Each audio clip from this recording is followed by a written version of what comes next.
Bonjour à toutes et à tous. Nouveau point d'information sur la situation de notre territoire face à cette épidémie de coronavirus.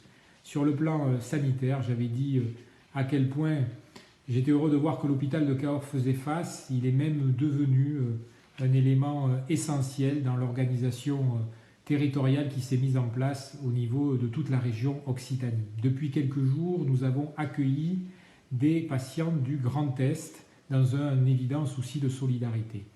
Nous pouvons désormais également dépister le coronavirus sur le site même du centre hospitalier. C'est une avancée majeure qui va nous permettre beaucoup plus de réactivité et je dois pouvoir dire à quel point nous sommes fiers de nos personnels soignants, de nos personnels techniques et de notre équipe de direction.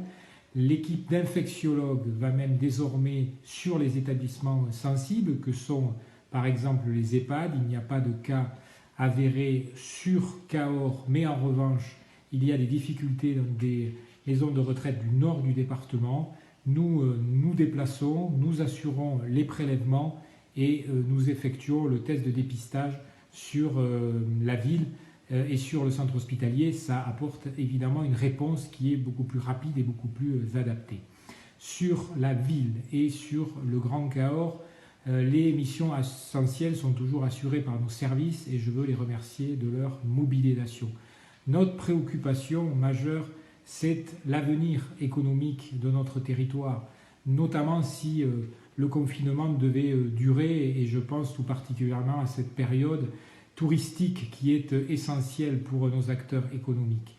Nous avons beaucoup travaillé sur la question des étaliers du marché de Cahors qui sont en difficulté suite à la fermeture du marché qui a été imposée par l'État.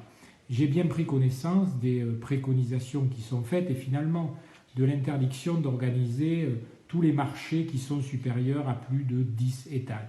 Nous avons donc dû travailler en concertation avec les services de la préfecture, avec les étaliers. Nous avons fait des choix de ne travailler aujourd'hui qu'avec les producteurs locaux et nous avons mis en place un dispositif qui va permettre à chacun des producteurs de pouvoir venir sur la ville au moins une fois par semaine. Dès samedi matin, vous aurez la possibilité de 9h à midi de retrouver 10 étaliers, 10 producteurs qui ont été aussi choisis en fonction de leur complémentarité. Et vous retrouverez ce dispositif lundi matin de 9h à midi et mercredi matin de 9h à midi au même endroit devant la mairie, sur le parvis de la mairie et le long de la rue Joffre, ce qui va nous permettre d'assurer une sécurité maximum en respectant les gestes barrières et en protégeant à la fois les consommateurs et les producteurs. Nous sommes soucieux de l'ensemble du tissu économique et nous avons régulièrement des rencontres avec les services de l'État et avec les chambres consulaires. Des aides ont été mises en place, elles sont importantes. Je pense notamment au chômage partiel, je pense au report des emprunts bancaires, au fonds d'urgence qui a été mis en place par l'État et par la région. Mais je pense qu'il faudra un plan spécifique pour le commerce indépendant, pour les artisans, pour les restaurateurs, pour les hôtels, pour les cafés, qui ne peuvent pas se permettre d'avoir une période de confinement qui dépasse plusieurs mois. Et donc j'ai saisi le gouvernement avec mes collègues de Île-de-France pour qu'il y ait un plan spécifique qui puisse s'inscrire dans le programme Action Cœur de Ville que nous avons porté à Cahors et qui nous a permis de renforcer ce commerce de centre-ville qui est essentiel à l'attractivité de notre territoire.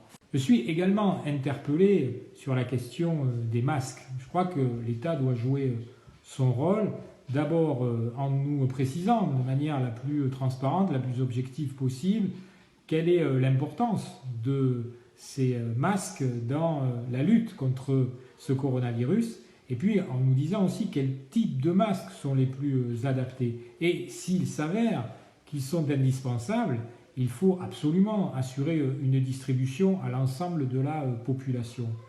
Un État fort, c'est fondamental. C'est un État qui reste un État démocratique. Et je ne crois pas que les États autoritaires soient mieux placés que les États démocratiques pour lutter contre ce genre d'épidémie.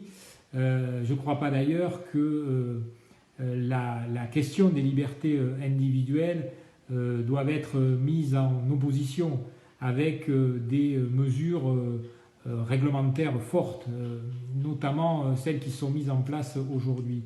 D'ailleurs, je constate que la plupart des habitants de ce territoire font preuve d'un grand civisme. Et puis, il faut aussi décider quel type d'État on souhaite.